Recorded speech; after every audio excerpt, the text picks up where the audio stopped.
দেখেন কত সুন্দর লবণ চাষ হচ্ছে। এই লবণ নিয়ে যাচ্ছে, এই মাঠে লবণ চাষ হয়। এটা কিন্তু 1 বছর আগের লবণ। এই দেখেন 1 বছর আগে এই গর্তের ভিতর লবণ রেখে দিচ্ছে, ওই গর্ত থেকে লবণ বের করে। এরপর ধান হয়েছে বৃষ্টির সিজনে, ধান কাটা শেষ, এখন ওই গর্তের ভিতর দিয়ে লবণ বের করে। এই লবণের মন কত জানেন? 40 কেজি লবণের দাম মাত্র 150 টাকা। আর আমরা 1 কেজি কিনি কত টাকায়? 36-37 এই টাকা দিয়ে। মানে কৃষক দাম পায় না, সব যারা ব্যবসায়ী তারা দাম পায়। দেখেন এই জায়গায় কাজ চলতেছে, বিদ্যুতের কাজ।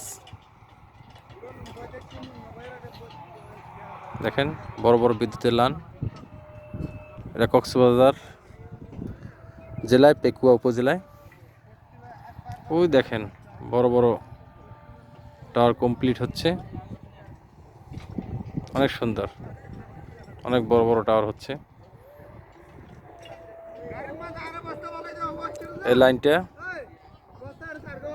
মাদারবাড়ি থেকে ঢাকা মদিনাঘাট যাবে, মাদারবাড়ি কয়লা বিদ্যুৎ কেন্দ্রের লাইন। ধন্যবাদ সবাইকে।